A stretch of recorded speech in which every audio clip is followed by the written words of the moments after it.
स्वागत है आपका सार कंसेप्ट्स में। इस बार हमारी कोशिश होगी भारतीय इतिहास इंडियन हिस्ट्री को समझने की, इसके शुरुआत से लेकर वर्तमान तक, from the beginning to the present. इस वीडियो में हम जानेंगे कि इंडस वैली सिविलाइजेशन से पहले भारतीय उपमहाद्वीप इंडियन सबकॉन्टिनेंट का इतिहास क्या था। शुरू करते हैं एक प्रश्न के साथ। इस प्रश्न का पूछना हमारे लिए इंपॉर्टेंट है यदि हम इंडियन हिस्ट्री को इसके बिगिनिंग, इसके शुरुआत से समझना चाहते हैं। Who was the first Indian? भारतीय उपमहाद्वीप का पहला मनुष्य कौन था? इस प्रश्न का उत्तर ढूंढने के लिए मुझे आपको लेकर चलना होगा 60 लाख साल पहले ईस्ट अफ्रीका के ग्रेट रिफ्ट वैली में। लगभग 60 लाख साल पहले ईस्ट अफ्रीका के ग्रेट रिफ्ट वैली में एप्स, वानरों का एक छोटा समूह पेड़ों से उतरकर मैदानी क्षेत्रों में आ जाता है। ऐसा इसलिए क्योंकि उस वक्त अफ्रीका के पर्यावरण में कुछ व्यापक बदलाव हो रहे थे। जंगल सिकुड़ रहे थे, जंगलों का घनत्व घट रहा था और इन जंगलों की जगह लेने लगे थे बड़े बड़े मैदान, ग्रासलैंड्स।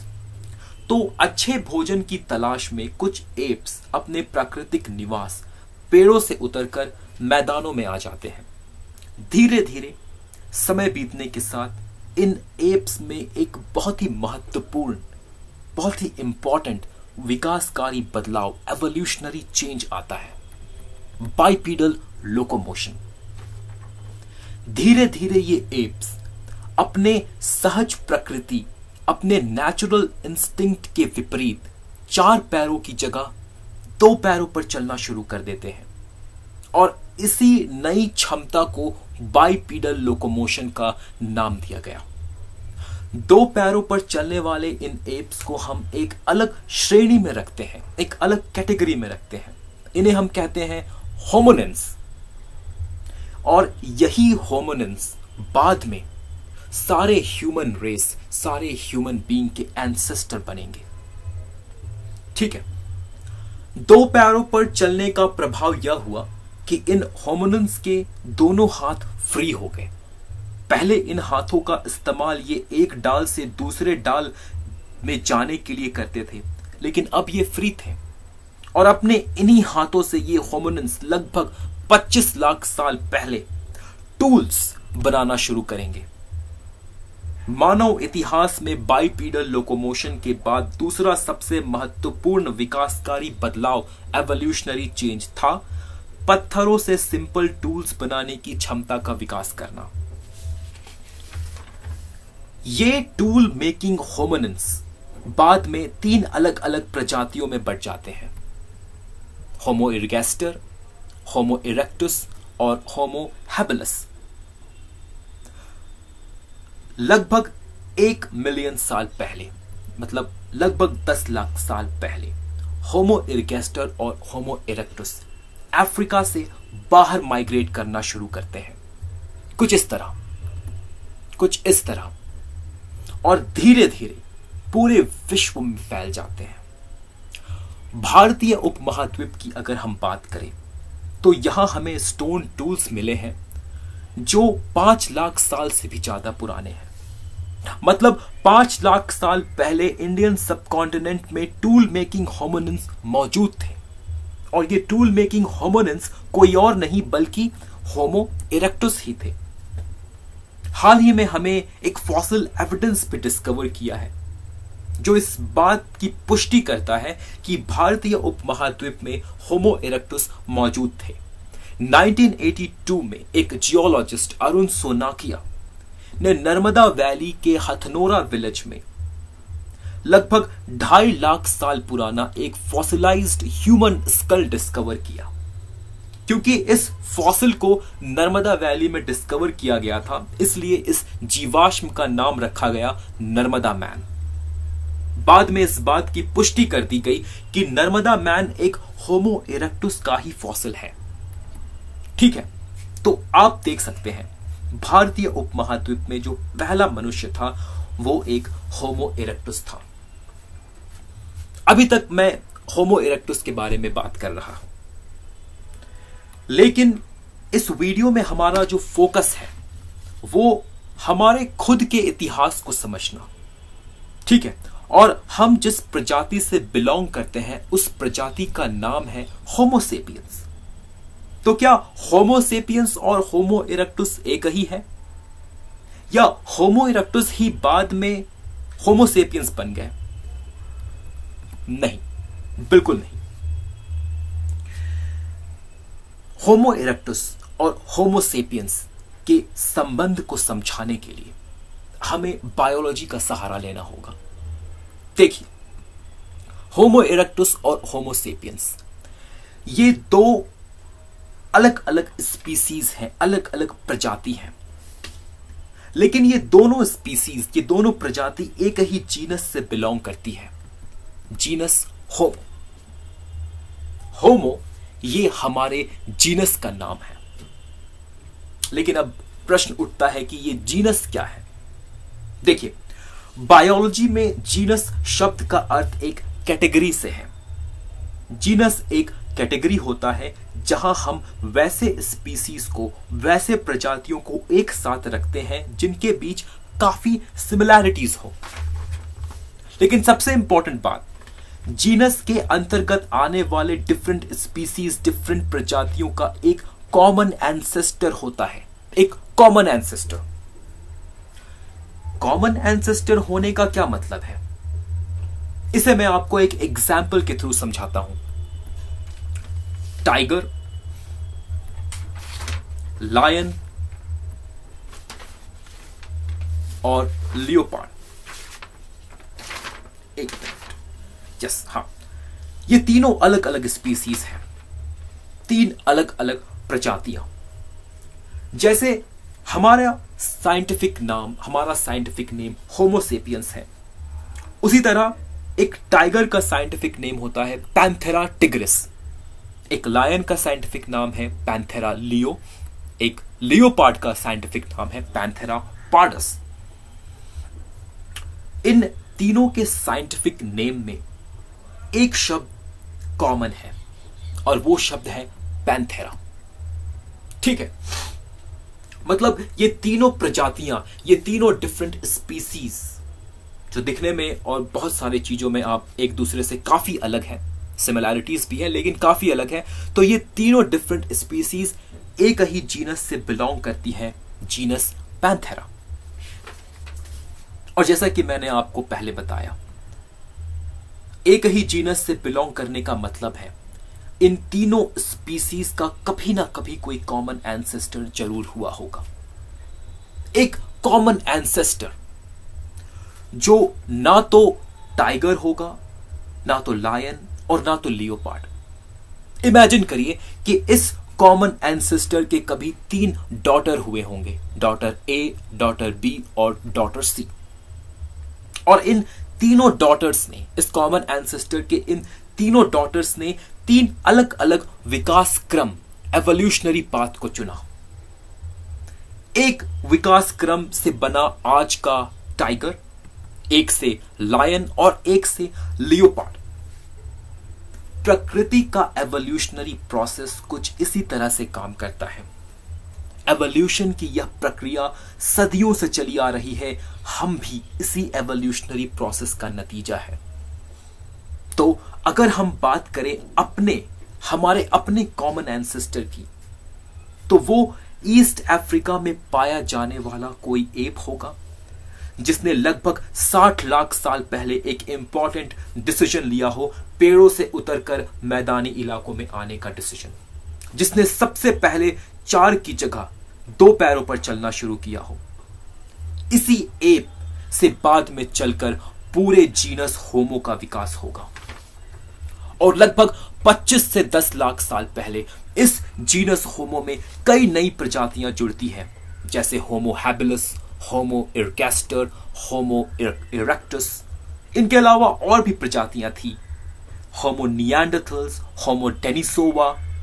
ये सभी ह्यूमन बीइंग्स की डिफरेंट स्पीसीज थी, ठीक है। जैसे पैंथेरा जीनस का डिफरेंट स्पीसीज है, टाइगर, लायन, लियोपार्ड, उसी तरह जीनस होमो के ये डिफरेंट स्पीसीज थे। लेकिन ये सभी स्पीसीज आज एग्जिस्टेंस में नहीं है। आज इनमें से कोई एग्जिस्टेंस में नहीं है। इसे हम समझेंगे थोड़ी देर में। लगभग 4 लाख साल पहले जीनस होमो में एक और नए स्पीसीज, एक और नए प्रजाति का विकास होता है। ये वो प्रजाति थी जिससे हम सब बिलोंग करते हैं, होमो सेपियंस। तो आप देख सकते हैं होमो सेपियंस की इस स्पीसीज का विकास बाकी सारे ह्यूमन स्पीसीज के बाद हुआ, सबसे लेट। ठीक है।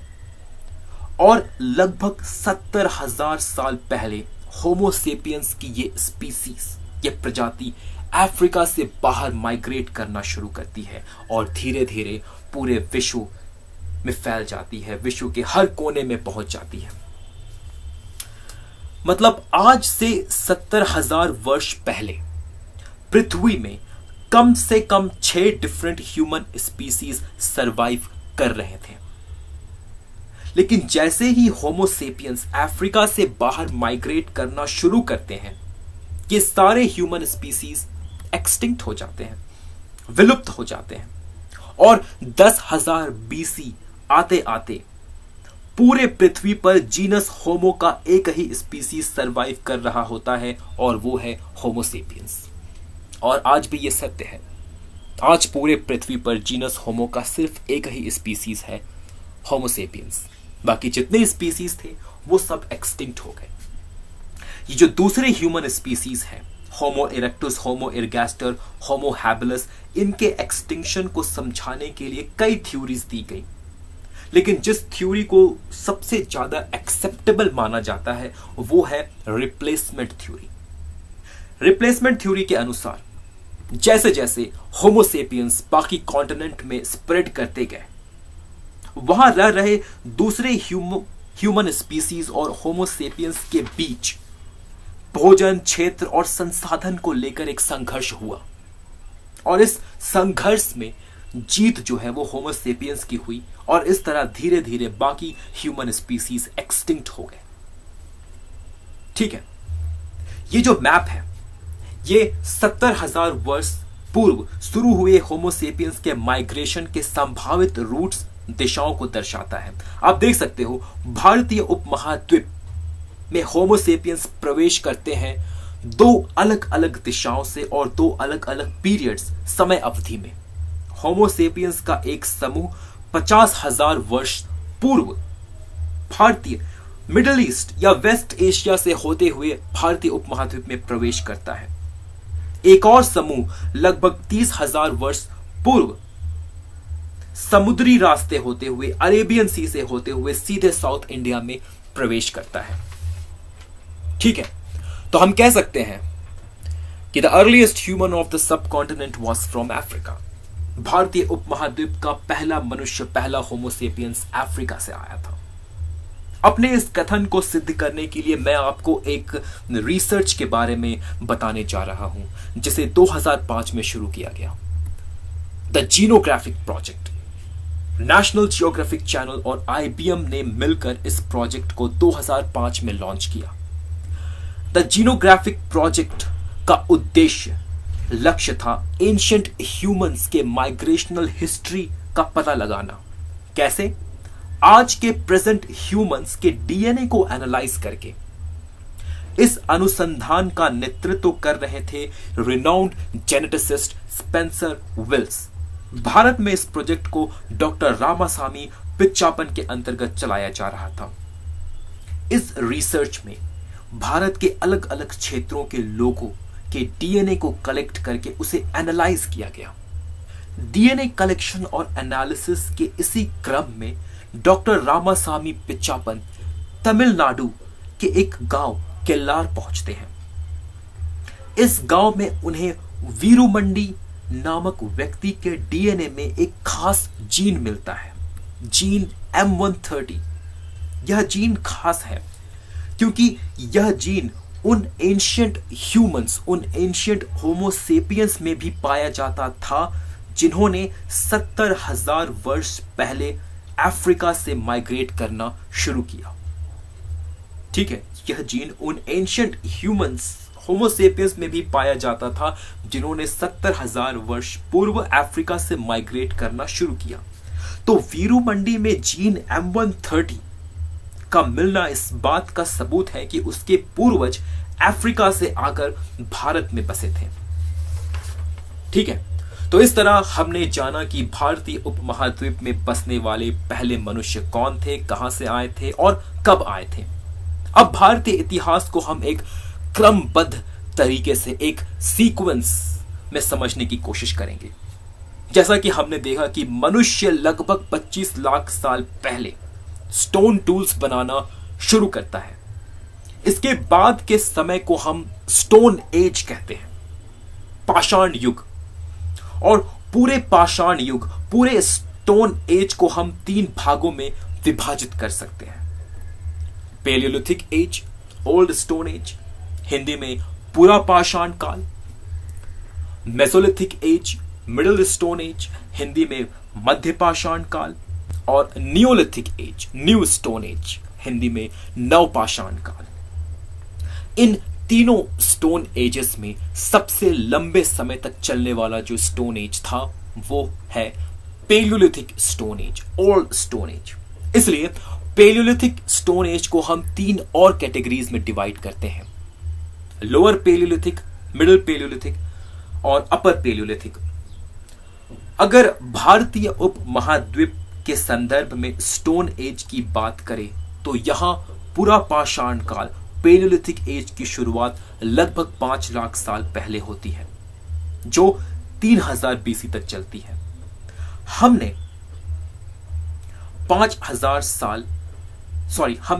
लाख साल इसलिए चुना क्योंकि इतने ही समय पहले भारतीय उपमहाद्वीप में होमो इरेक्टस का आगमन हो जाता है। इस काल में रह रहे लोगों के जीवन शैली की यदि हम बात करें तो पेलियोलिथिक एज में लोग एक हंटर गैदरर की जिंदगी जीते थे, शिकारी और खोजी की जिंदगी, बड़े जानवरों का शिकार करना और जंगली कंदमूल इकट्ठा करना। इस काल में लोग पत्थर के सरल औजार, सिंपल टूल्स बनाते थे और या तो ये खुले में रहते या तो गुफाओं में रहते। ठीक है, लोअर पेलियोलिथिक एज से जुड़े साक्ष्य हमें पाकिस्तान के सोन वैली में मिलते हैं। इंडिया की अगर हम बात करें तो चेन्नई के आसपास हमें एविडेंस मिले हैं लोअर पेलियोलिथिक एज के। मिडिल पेलियोलिथिक एज के एविडेंस हमें महाराष्ट्र के पटने और निवासा इलाकों में मिले हैं। अपर पेलियोलिथिक एज के एविडेंस हमें मिले हैं मध्य प्रदेश के भीमबेटका में। इन साइट्स के अलावा और भी कई साइट्स हैं जिन्हें आप इस मैप में देख सकते हैं, जहां हमें लोअर, मिडिल और अपर पेलियोलिथिक एज के एविडेंस मिले हों। ये कुछ केव पेंटिंग्स हैं जो हमें भीमबेटका में देखने को मिलती हैं। ठीक है, अब आते हैं मेसोलिथिक एज में, मिडिल स्टोन एज। इस पीरियड में नए स्टोन टूल्स अपीयर होते हैं जिन्हें हम कहते हैं माइक्रोलिथ। इंपॉर्टेंट है, मेसोलिथिक एज में न्यू स्टोन टूल्स अपीयर होते हैं जिन्हें हम कहते हैं माइक्रोलिथ। ये जो टूल्स हैं माइक्रोलिथ, साइज में ये काफी छोटे होते हैं, शार्प होते हैं और इनका क्वालिटी काफी सुपीरियर होता है पेलियोलिथिक एज के कंपैरिजन में। ठीक है, माइक्रोलिथ के सबसे पहले एविडेंस हमें श्रीलंका में देखने को मिलते हैं। ठीक है, सबसे पहले एविडेंस। इंडिया में भी कई साइट्स हैं जहां हमने माइक्रोलिथ टूल्स डिस्कवर किया है। इन साइट्स के नाम आपके स्क्रीन पर है। मेसोलिथिक एज के लोगों की जीवन शैली की अगर हम बात करें तो इससे जुड़ी कुछ महत्वपूर्ण बातें मैं आपको बताना चाहूंगा। पहली बात, डोमेस्टिकेशन ऑफ एनिमल्स। जानवरों को पालतू बनाना इस एज में शुरू हो गया था। इस एज के लोगों ने जानवर्स को, एनिमल्स को डोमेस्टिकेट करना शुरू कर दिया था। इस बात के साक्ष्य के रूप में हमें बहुत सारे बोन्स, हड्डियां मिली हैं एनिमल्स के, जिन्हें हम मेसोलिथिक एज का मानते हैं। ठीक है, दूसरी बात, बिलीफ इन आफ्टर लाइफ, पुनर्जीवन में विश्वास। हमें कई बरियल साइट्स मिले हैं, दफन स्थल मिले हैं जहां पर लोगों को स्टोन से बने विभिन्न सामग्रियों के साथ दफनाया गया हो। तो मेसोलिथिक एज के लोग जो है आफ्टर लाइफ, पुनर्जीवन में बिलीव करते थे। ठीक है, और जो सबसे इंपॉर्टेंट बात है मेसोलिथिक एज से जुड़ी, वो ये कि इस पीरियड में, इस एज में हम एक शिफ्ट इन हैबिटाट देखते हैं, लोगों के निवास स्थान में बदलाव हम देखते हैं। देखिए, पेलियोलिथिक एज में लोग नदियों के किनारे रहते थे। ठीक है, क्योंकि नदियों में उन्हें पेबल्स, स्टोन मिलता, जिनसे वे स्टोन टूल्स बना सकते थे। लेकिन नदियों में मिलने वाले स्टोन्स, पेबल काफी हार्ड होते, इनसे माइक्रोलिथ जैसे छोटे शार्प टूल्स का निर्माण नहीं हो सकता था। माइक्रोलिथ को बनाने के लिए आपको ऐसे स्टोन चाहिए जिन्हें आप आसानी से तोड़ सके, शार्प कर सके। ऐसे स्टोन्स का एग्जाम्पल है क्वार्ट्स, जेड्स। ठीक है, और ये स्टोन्स आपको हिली एरियाज, फॉरेस्ट एरियाज में ही मिलेंगे। तो इसलिए हम कह सकते हैं कि मेसोलिथिक एज के लोग क्योंकि माइक्रोलिथ का निर्माण करते थे, इसलिए वे लोग रिवर्स के साथ साथ हिली और फॉरेस्टेड एरिया में भी रहा करते थे। ठीक है, तो शिफ्ट इन हैबिटाट, ये इंपॉर्टेंट फीचर है मेसोलिथिक एज के लोगों के जीवन शैली का। अब आते हैं हम नियोलिथिक एज, नियोलिथिक एरा में, नवपाषाण युग। टूल्स की अगर हम बात करें तो ऑब्वियसली इस एज में जो टूल्स है वो काफी एफिशिएंट हो गए। लेकिन नियोलिथिक एज को ध्यान दीजिएगा, लेकिन नियोलिथिक एज को, नवपाषाण युग को टूल्स के लिए नहीं बल्कि एक बहुत ही महत्वपूर्ण घटना के लिए जाना जाता है। एक ऐसी घटना जिसने मानव इतिहास के रुख को बदल कर रख दिया। आज हम अपने इर्द गिर्द जिस दुनिया को देख रहे हैं, इसकी नींव नियोलिथिक एज में घटी इसी घटना ने रखी। नियोलिथिक एज को इसीलिए नियोलिथिक रेवोल्यूशन भी कहते हैं। तो आइए देखते हैं कि ये नियोलिथिक रेवोल्यूशन क्या था। लगभग 10,000 साल पहले पृथ्वी का अंतिम शीत युग अपने चरम पर था। मैंने अंतिम शीत युग, अंतिम आइस एज इसलिए कहा क्योंकि पृथ्वी का अपना एक जलवायु चक्र है, अपना एक क्लाइमेटिक साइकिल है, जहां एक आइस एज के बाद एक वार्म एज आता है, उसके बाद फिर आइस एज आता है। आप इस टाइमलाइन को देखिए। इस टाइमलाइन में लाल रीजन जो है, रेड रीजन है, वो दिखाता है वार्म क्लाइमेटिक कंडीशन को, और जो ब्लू रीजन है वो दिखाता है कोल्ड क्लाइमेटिक कंडीशन, एक आइस एज को। तो आप देख सकते हैं कि एक वार्म क्लाइमेटिक कंडीशन के बाद एक आइस एज आता है, फिर एक वार्म क्लाइमेट, फिर आइस एज, फिर एक वार्म क्लाइमेट। तो ये साइकिल की तरह चलते रहती है। तो 10,000 वर्ष पूर्व पृथ्वी का लास्ट आइस एज जो है वो खत्म हो रहा था। ठीक है, पृथ्वी का औसत तापमान बढ़ रहा था, बर्फ पिघलने के कारण नई जमीन बाहर आ रही थी, पेड़ पौधे बढ़ने लगे थे, चारों ओर हरियाली थी। इस दौरान दुनिया के 4 से 5 क्षेत्रों में रह रहे लोगों, मनुष्यों के जीवन शैली में एक व्यापक बदलाव आता है। इस दौरान आइस एज खत्म हो रहा है। इस दौरान दुनिया के 4 से 5 क्षेत्रों में रह रहे लोगों की जीवन शैली में एक व्यापक बदलाव आता है। इन क्षेत्रों में रह रहे ये लोग हंटिंग गैदरिंग छोड़कर फार्मिंग करना शुरू कर देते हैं। मतलब 10,000 वर्ष पहले नवपाषाण युग के दौरान इन क्षेत्रों में मानव द्वारा सबसे पहले कृषि, एग्रीकल्चर का विकास किया जाता है। एग्रीकल्चर का मतलब है एनिमल्स और प्लांट्स को डोमेस्टिकेट करना। पौधों की कुछ प्रजातियां जैसे व्हीट, राइस, मेज, ये पहले जंगलों में प्राकृतिक रूप से कहीं भी उगा करती थी।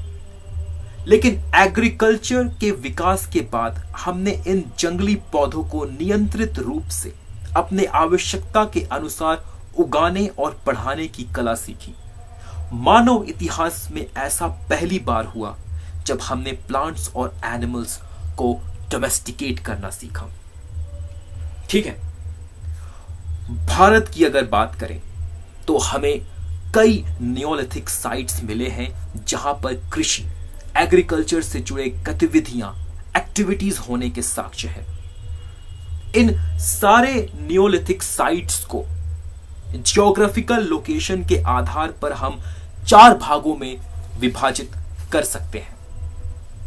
ठीक है, पहला जो लोकेशन है इंडिया के नॉर्थ वेस्ट में है, बोलोन रिवर के पास बलूचिस्तान में पाया जाता है।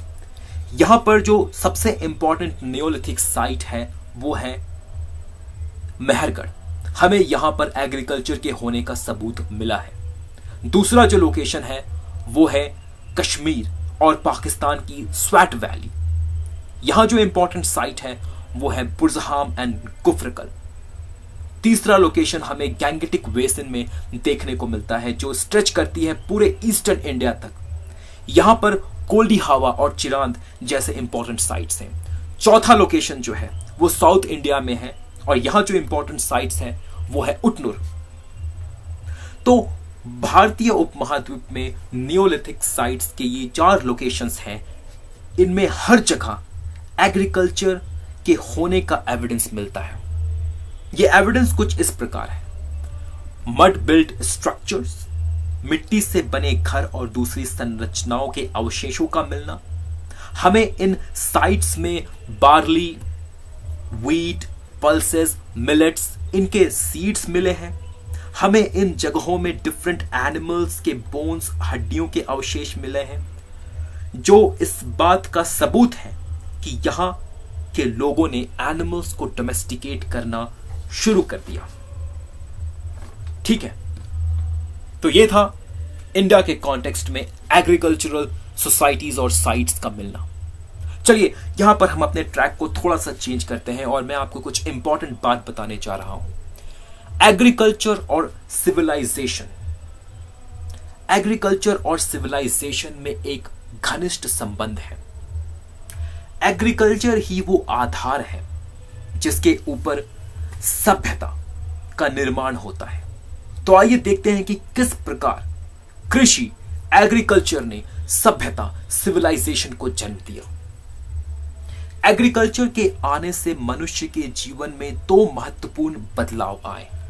पहला, सेटल्ड लाइफ। जैसा कि हम जानते हैं, खेती एक कठिन कार्य है, फार्मिंग एक डिफिकल्ट एक्टिविटी है और एक फसल को तैयार करने के लिए महीनों की कड़ी मेहनत लगती है।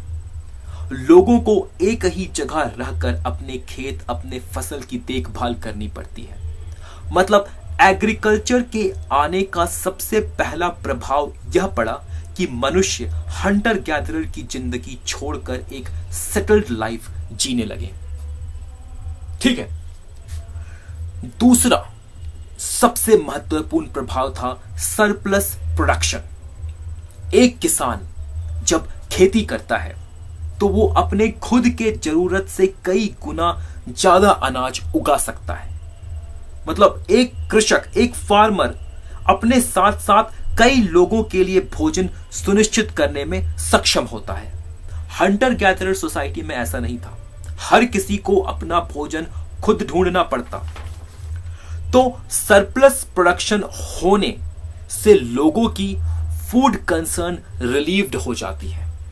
मतलब सरप्लस प्रोडक्शन होने के कारण फूड ढूंढने, उसे इकट्ठा करके रखने की चिंता खत्म हो जाती है। समाज के हर व्यक्ति को अपने फूड का इंतजाम खुद करने की जरूरत नहीं पड़ती। समाज का एक बड़ा हिस्सा अपने खाद्यान्न, अपने फूड की जरूरत के लिए अब किसान, फार्मर पर निर्भर हो सकता है।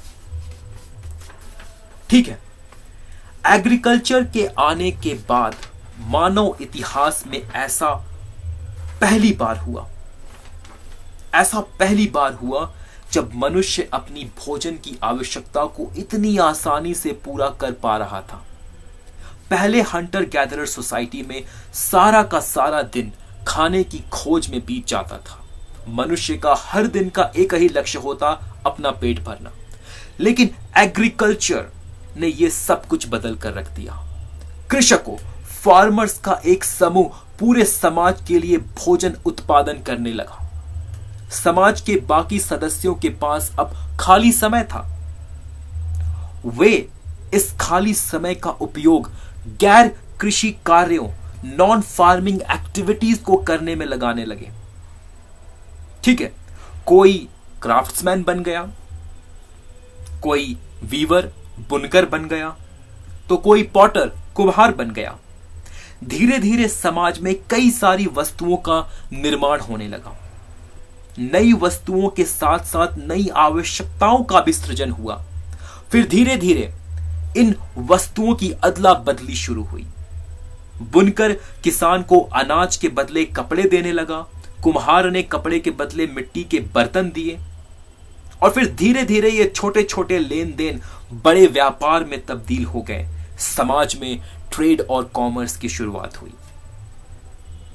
ठीक है, जैसा कि हमने देखा कि एग्रीकल्चर का एक और महत्वपूर्ण प्रभाव है सेटल्ड लाइफ, स्थायी जीवन। स्थायी जीवन की शुरुआत एक परिवार के साथ होती है। धीरे धीरे कई परिवार साथ आते हैं और एक समुदाय, कम्युनिटी की स्थापना होती है। तो सेटल्ड लाइफ मतलब कम्युनिटी लाइफ, सामूहिक जीवन। लेकिन सामूहिक जीवन के अपने कुछ समस्याएं हैं, कुछ अपनी प्रॉब्लम्स हैं। एक कम्युनिटी लाइफ के अंतर्गत हमें कलेक्टिव डिसीजन, सामूहिक निर्णय लेने की आवश्यकता पड़ती है। सामूहिक निर्णय का मतलब ऐसे निर्णय से है जो पूरे समूह के लिए हो। अब बात है कि इन निर्णयों को कौन लेगा। यहां पर आवश्यकता पड़ती है एक पॉलिटिकल अथॉरिटी की, एक राजनीतिक सत्ता की। ठीक है, एक ऐसी अथॉरिटी जो कलेक्टिव डिसीजन लेने में सक्षम हो और इन डिसीजंस को लागू करने के लिए रूल्स, रेगुलेशंस, नियम, कानून बना सके। तो हम देखते हैं कि हमने सिंपल एग्रीकल्चर से शुरुआत की और हम trade, commerce, rules, regulation, laws तक पहुंच गए। और एक ऐसा जीवन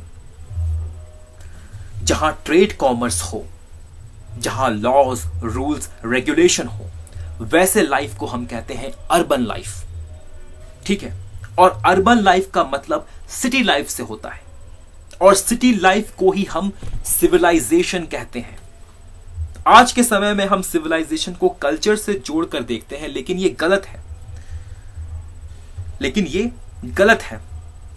हम बात करते हैं वेस्टर्न सिविलाइजेशन की, ईस्टर्न सिविलाइजेशन की, लेकिन सिविलाइजेशन का सही अर्थ, असली अर्थ एक सिटी लाइफ से है, एक अर्बन लाइफ से है, एक ऐसे लाइफ स्टाइल जिसकी पहचान होती है ट्रेड, कॉमर्स से, रूल्स, रेगुलेशन, लॉज के साथ। तो धीरे धीरे एक सिंपल एग्रीकल्चरल सोसाइटी एक सिविलाइजेशन में तब्दील हो सकती है। यहां पर हम एक रूरल टू अर्बन ट्रांजिशन देख रहे हैं, लेकिन ये ट्रांजिशन, ये बदलाव हर एग्रीकल्चरल सोसाइटी में नहीं होता। कुछ ही एग्रीकल्चरल सोसाइटी इस बदलाव को कर पाते हैं। अगर हम भारतीय उपमहाद्वीप की बात करें तो एग्रीकल्चरल सोसाइटी होने के एविडेंस हमें इन 4 क्षेत्रों में मिलते हैं। ठीक है, लेकिन इन 4 क्षेत्रों में सिर्फ हम इंडिया के नॉर्थ वेस्ट में, मतलब सिर्फ इंडस रीजन में ही इस ट्रांजिशन, इस बदलाव को देख पाते हैं। इस रूरल टू अर्बन ट्रांजिशन को हम देख पाते हैं। ठीक है, एग्रीकल्चरल सोसाइटी से सिविलाइजेशन में बदलने की प्रक्रिया को सिर्फ हम इंडिया के नॉर्थ वेस्ट में स्थित इंडस रीजन में ही देख पाते हैं। ठीक है, तो रूरल टू अर्बन ट्रांजिशन की हम बात कर रहे हैं। ये जो ट्रांजिशन है, ये जो चेंज है, बदलाव है, ये मुख्यतः लोगों के जीवन शैली का बदलाव है। ठीक है, और बदलाव का अर्थ है मौजूदा चीजों को और अधिक उत्कृष्ट बनाना और बेटर बनाना। ठीक है, जैसे लोगों के जीवन शैली के अंतर्गत बहुत सारी चीजें आती हैं, जैसे culture, housing type, pottery style, tools. ठीक है, रूरल टू अर्बन ट्रांजिशन का मतलब है इन चीजों को और अधिक उत्कृष्ट और अधिक रिफाइंड, बेटर बनाना। ये जो ट्रांजिशन है, ये जो बदलाव है, ये एक बहुत ही लंबी प्रक्रिया है।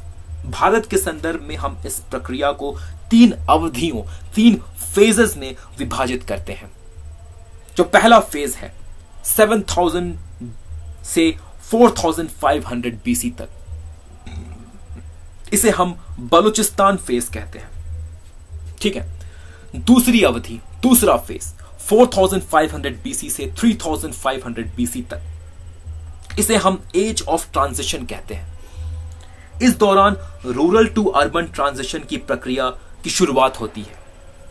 तीसरी अवधि, तीसरा फेज 3500 से 2600 बीसी तक, इसे हम भारतीय संदर्भ में अर्ली हड़प्पन फेज कहते हैं।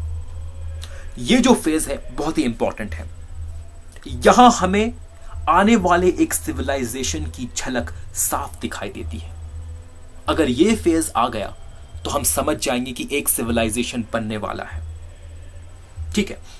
एक सभ्यता, एक सिविलाइजेशन के पूर्ण रूप से विकसित होने से जस्ट पहले का यह फेज है। मतलब अर्ली हड़प्पन फेज के एंड के बाद भारतीय उपमहाद्वीप में हड़प्पन सिविलाइजेशन या इंडस वैली सिविलाइजेशन की शुरुआत होगी। अर्ली हड़प्पन फेज से जुड़े बहुत सारे साइट्स भारतीय उपमहाद्वीप में मिले हैं, जैसे बलूचिस्तान में मेहरगढ़, सिंध में अमरी और कोट दीजी, ठीक है, राजस्थान और हरियाणा के क्षेत्र में Kalibangan. In early Harappan phase से जुड़े इन साइट्स का मिलना इस बात का सबूत है कि इंडस वैली सिविलाइजेशन का विकास मौलिक रूप से भारतीय उपमहाद्वीप में हुआ था। लेकिन अर्ली हड़प्पन साइट्स के डिस्कवरी से पहले अवधारणा कुछ और थी। यह इंपॉर्टेंट है आपके लिए। अर्ली हड़प्पन साइट्स के डिस्कवरी से पहले जो अवधारणा थी वो कुछ और थी। 1920 के दशक में ब्रिटिश आर्कियोलॉजिस्ट ने मोहनजोदारो और हड़प्पा की खोज की और अधिक खुदाई के बाद यह पता चला कि हड़प्पा और मोहनजोदारो एक बहुत ही विकसित, एडवांस्ड नगर, सिटी के अवशेष थे। क्योंकि उस वक्त हड़प्पा और मोहनजोदारो के अलावा कोई और साइट डिस्कवर नहीं किया गया था, तो ब्रिटिश आर्कियोलॉजिस्ट ने यह निष्कर्ष निकाला कि हड़प्पा और मोहनजोदारो मेसोपोटामियन सिविलाइजेशन के आउटपोस्ट थे इंडियन सबकॉन्टिनेंट में। मतलब हड़प्पा और मोहनजोदारो मेसोपोटामियन सिविलाइजेशन के ही अंग थे भारतीय उपमहाद्वीप में। लेकिन द्वितीय विश्व युद्ध के बाद यह अवधारणा बदलती है। ठीक है। बहुत सारे नए साइट्स को डिस्कवर किया गया। इनमें से कुछ साइट्स थे जैसे कालीबंगन, अमरी, कोट दीजी, मेहरगढ़। ठीक है। इन साइट्स में हमें अर्ली हड़प्पन फेज को साफ साफ देखने को मिला। कालीबंगन, अमरी, कोट दीजी और मेहरगढ़ यहां अर्ली हड़प्पन फेज को दर्शाते हैं। ये जो साइट्स है ये अर्ली हड़प्पन फेज को दर्शाते हैं।